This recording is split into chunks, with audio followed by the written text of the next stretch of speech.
I just was searching for an English language coach for myself, and I found Richard Butler. It was first page in which he was in Google research Introwise page. That's amazing.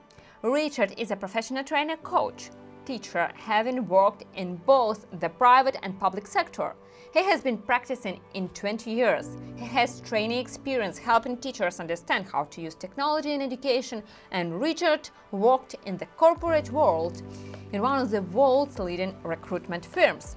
And I decided to have an interview with Richard to discuss how an English language coach in business running in 2022. And we are starting. Hi, my name is Daria and welcome to Introwise.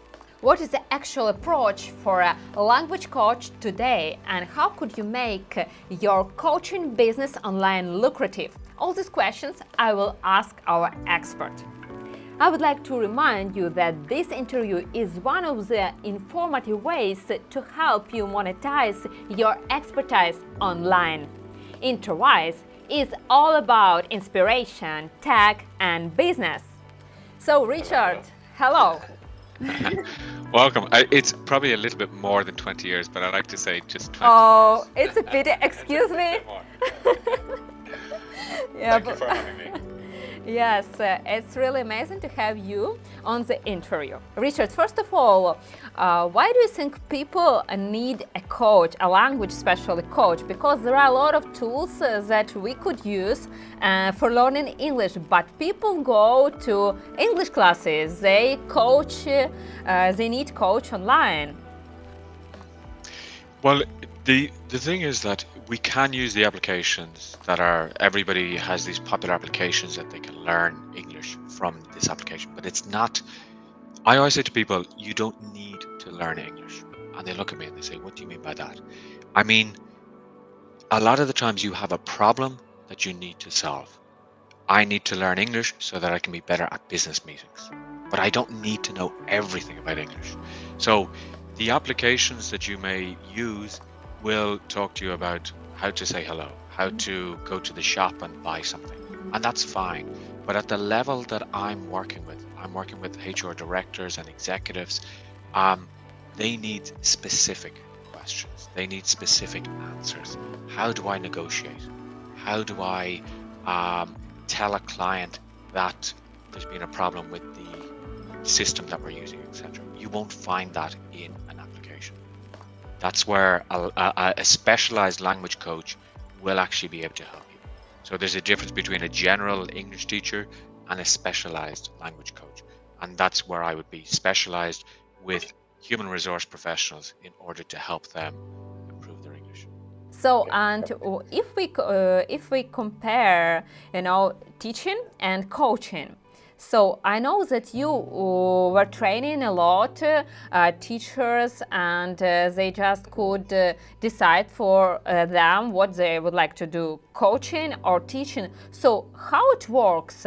Could I combine teaching and coaching, or you just need to switch on to coaching, language coaching? I mean, I think you can definitely combine, and I combine them without even thinking now. I mean, I can teach you how to say a phrase in a meeting, but then I can coach you to have the confidence to say that, because I can tell you how to negotiate, but then there may be elements that you might be a little bit nervous. It might stress you to try and negotiate. So that's where I would use coaching techniques to show you how you can do this and to inspire and to give you more confidence.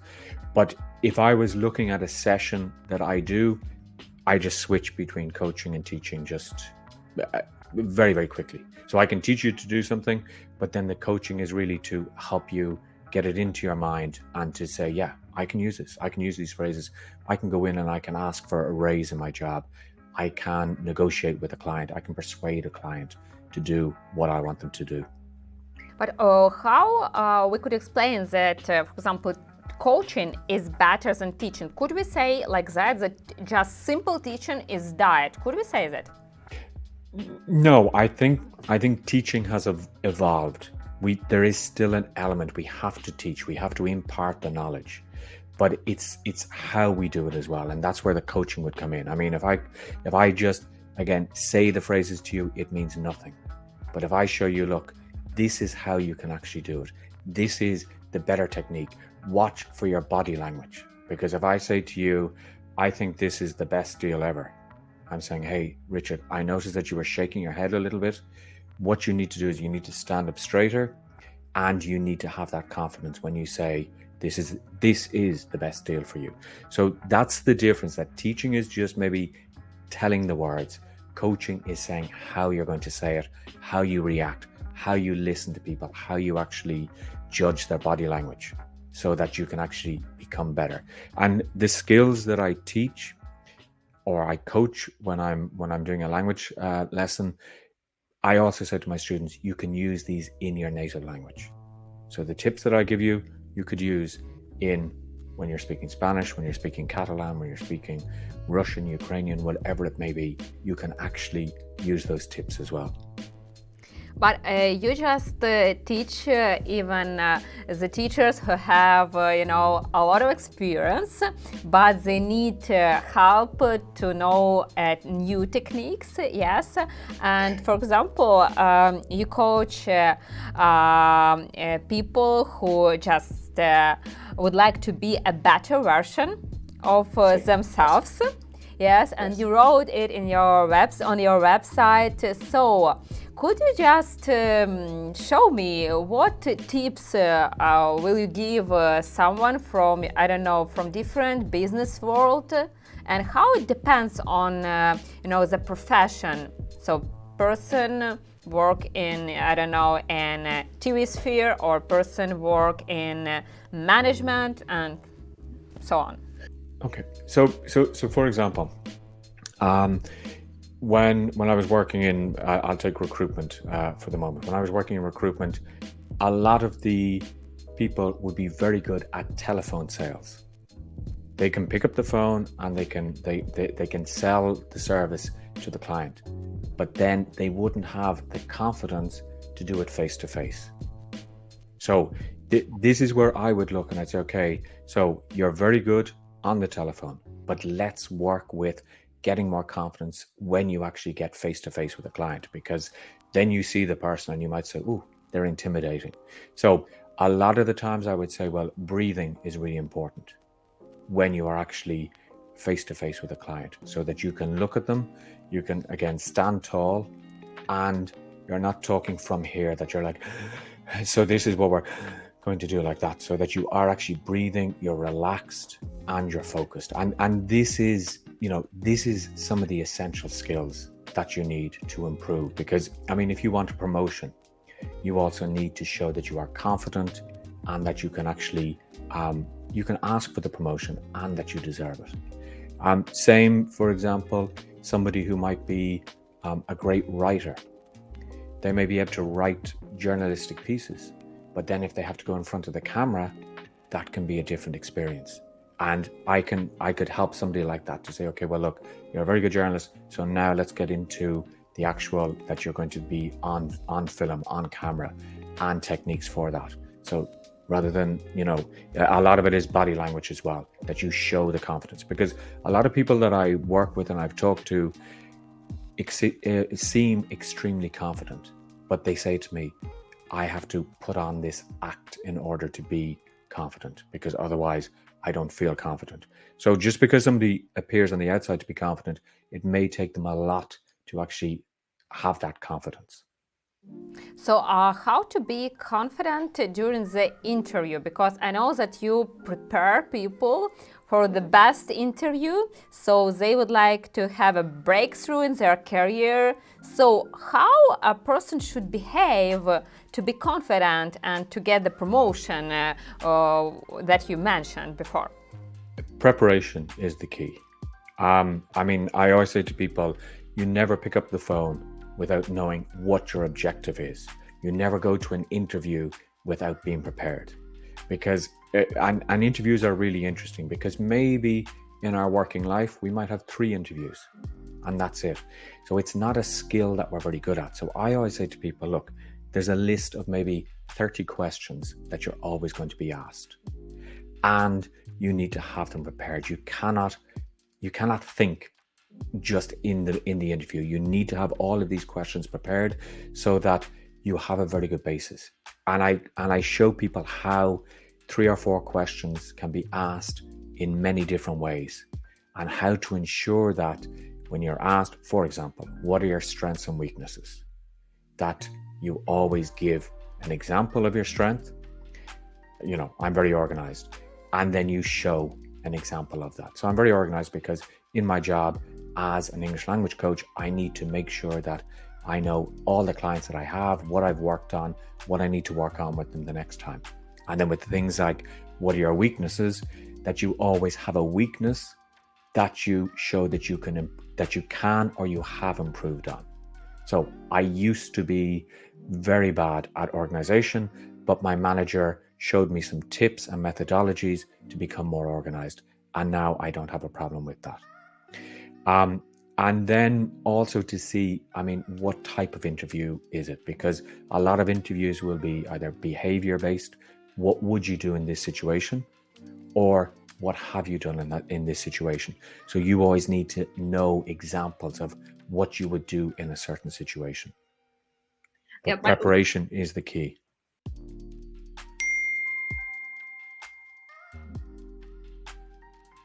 Yeah, but nowadays, what is the main approach of language coaching that you use? And if we are talking about 2022, are there any new trends that we should know? Just for beginners, if we are talking about them. I think the most important, if I was advising somebody getting into this market, the most important thing is to specialize and know who you're going to work with, because the more specialized you get, the better it is. I've seen it in so many forums on Facebook that people say there's no money in teaching English. How can I compete against somebody who is charging €7? And my attitude is, you don't compete, you differentiate yourself. Let's talk about Introwise. I'll never build a technology for video conferencing because there's so many out there. But what you guys have done is you guys have stepped out and done things that other systems aren't doing. So rather than say, I'm just a language teacher, how can I actually do something different? Well, you need to think, well, who do I really want to work with? Who do I want to specialize? And then for strategies, I will always talk to my clients or potential clients before I take them on to see if I can help them, to see what their needs are. So my classes are, I focus on the needs of the actual client. And I think that's a key thing, that you have to say, what exactly do you need? Okay, so you need this, you want to get a promotion. What are the challenges that you have? And a lot of the times, and this is where the coaching comes in, I find that people come back and say, I just don't have the confidence to speak in a meeting, to go and seek a promotion. So this is where, when you have a little bit of coaching background, it does help, because you can say, okay, so we need to work a little bit on the mindset, and you bring that in maybe without even them knowing it, that you're just talking about confidence. Yes. Very interesting thing that you said before. Yes, it's about the niche, and you had a lot of experience in technology, in education, in teaching, in training. So, but some people know. What would you recommend to just find this niche for the people who just started coaching or just would like to do it? I think, one of the things that I would always look at is look to your own personal experience. What have you done in the past? Where have you been working in the past? Because one of the things that I found is that when I do outreach on LinkedIn, for example, and I start to talk to potential clients, they say, well, your profile is really interesting because you've worked in the industry. You know exactly who we are and what our needs are. So that immediately gives me an advantage over all of the other language teachers that may be approaching these people. So I think if you're starting out and this is the first job type of thing, then you need to work a little bit and see what you can focus on and see what you like. Maybe it's lawyers that you want to focus on. Maybe it's doctors, but definitely you need to focus on a sector rather than just saying, I provide English language tuition, because there's a lot of people doing that. And once you focus in, then you can become more of a specialist. So maybe you were interested in journalism, or you study journalism. Well, is there a market there to help journalists improve their English so that they can become more confident to get promoted, so that they go on television? Okay, so moving from one area of that journalism to another area as well. But you just also mentioned technology. So, and what do you think? Does language coaching exist nowadays without technology? How technology helps? So, could just for today, could a language coach just does the job without tech? I mean, yes. I mean, they could. I mean, they could do like the way I had been doing it before, of going to people's houses or renting an office space and getting clients to come to you.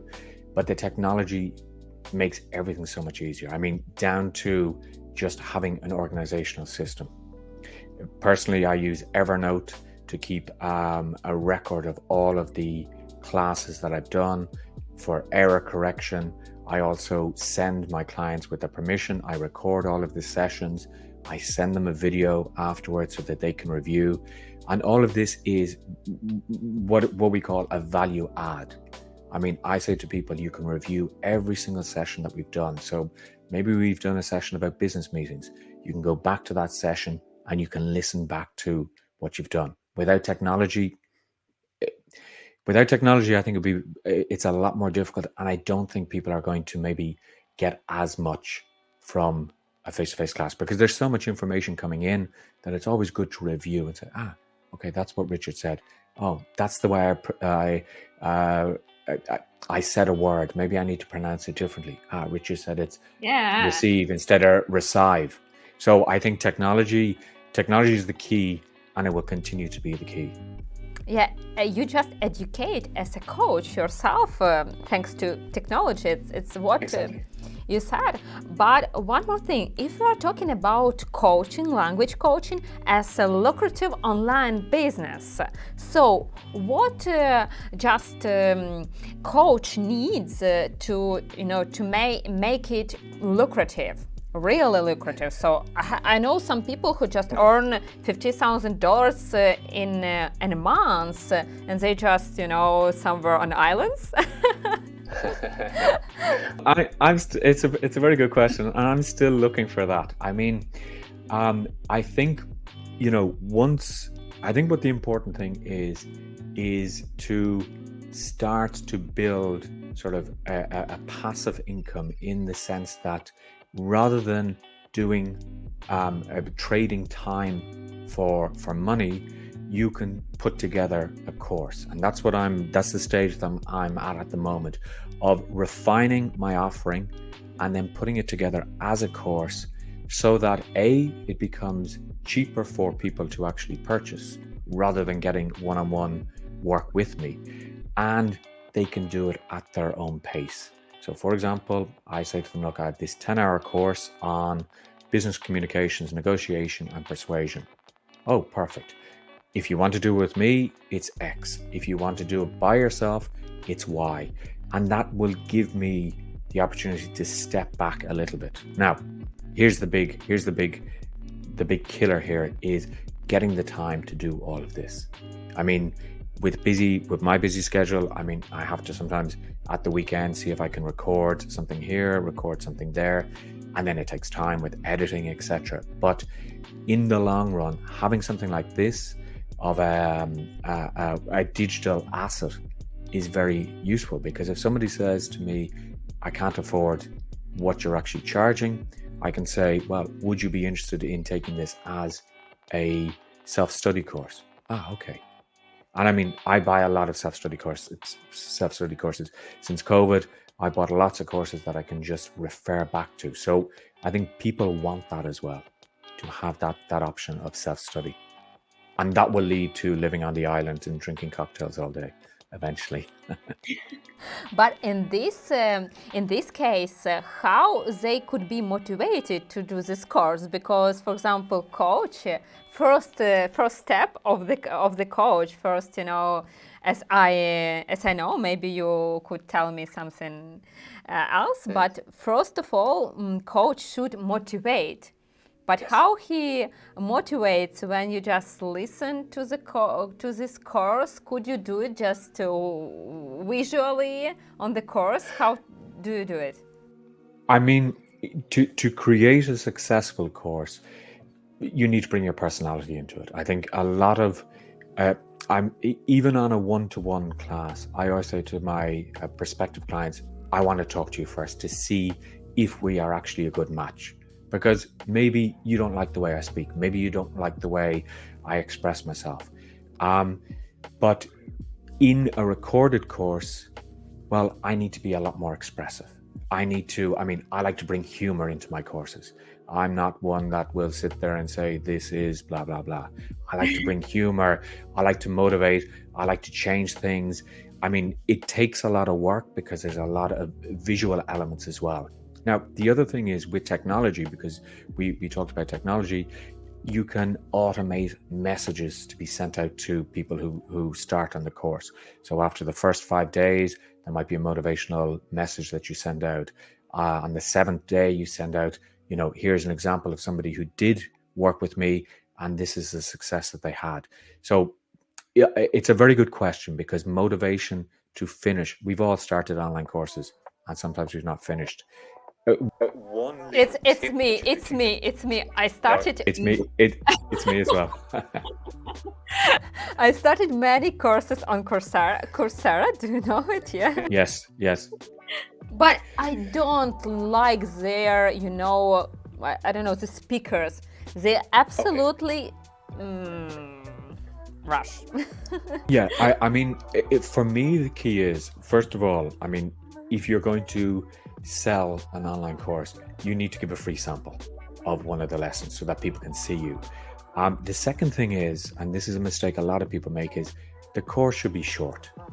I mean, if you say to me, here's an English language course about negotiation, and it's 15 hours, I'm going to say, I don't have 15 hours. If you say to me, it's 90 minutes, and in 90 minutes, you are going to be able to do A, B, C, and D, that's perfect for me. I would sooner pay $60 for that than $100 for 15 hours. So this is a little secret to make it short, because people don't have time. I want to see a lesson while I go to the gym. 20-minute lesson, I can do that on the treadmill. The next 20 minutes when I'm on a different machine. But something that is short and gives the information that they need. That is the key. Yeah, I love, just do sport and listen to some coaches. Yeah, and one more thing that we just need to have here accent that, for example, teaching, it's about the long-term effect, but coaching is about short-term effect, what people nowadays need.